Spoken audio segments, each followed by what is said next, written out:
इतना कमजोर नहीं है जितना नरेंद्र मोदी साहब समझ रहे हैं कि घुसेंगे मारेंगे कमजोरी नहीं पाई जाती है। मगर नरेंद्र मोदी ने की अपनी असेसमेंट ये थी कि S-400 जो कि रशिया का एयर डिफेंस सिस्टम है, पाकिस्तान मिसाइल हम रोकेंगे, हम मिसाइल मारेंगे, पाकिस्तान क्या करेगा? तो हम मिसाइल मारेंगे, पाकिस्तान को घुस के आएंगे और हमें ट्रॉफी मिलेगी क्योंकि पाकिस्तान अब अपने जहाज नहीं उड़ा रहा है तो एयरबेस पर हमला करेंगे और बताएंगे हमने इनके जहाज मार दिए, यानी खड़े हुए जहाज मार दिए। यहां तक डेस्परेट वो हो गए थे, मगर पाकिस्तान ने रिस्पॉन्ड किया है, उनकी तवक्कात से ज्यादा किया है। वो अभी तक कुछ नहीं कर पाए हैं, मगर मैं अभी भी कहूंगा कि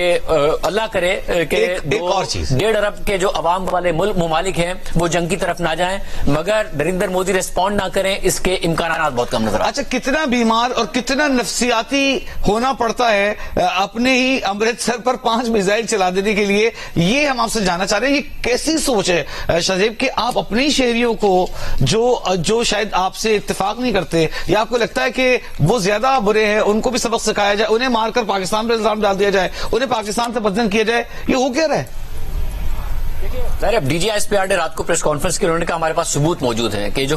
मिसाइल हैं वो इंडिया के अंदर से ही फायर किए गए थे। और जाहिर है अब सैटेलाइट सिस्टम में पता चल जाता है, दीगर ममालिक को भी पता चल जाता है अगर वो जानना चाहेंगे कि ये पाकिस्तान की तरफ से अग्रेशन थी या भारत की तरफ से अग्रेशन थी। भारत क्योंकि 3 दिन से एक इल्जाम लगा रहा है और वो इल्जाम ये है कि पाकिस्तान अग्रेशन करता है और फिर हम रिस्पॉन्ड करते हैं। वजीर खारजा इसहाक डार साहब ने भी हमें यही बताया कि जयशंकर पैगाम भिजवाते हैं दोस्त ममालिक के जरिए, और ये पैगाम भिजवाते हैं कि हम एस्केलेशन नहीं चाहते, पाकिस्तान को जाके समझाओ। जब हमारे पास वो सफीर आते हैं या फिर वज़राए खारजा आते हैं दोस्त ममालिक के, तो हम उन्हें कहते हैं ठीक है हम मानने को तैयार हैं, मगर फिर भारत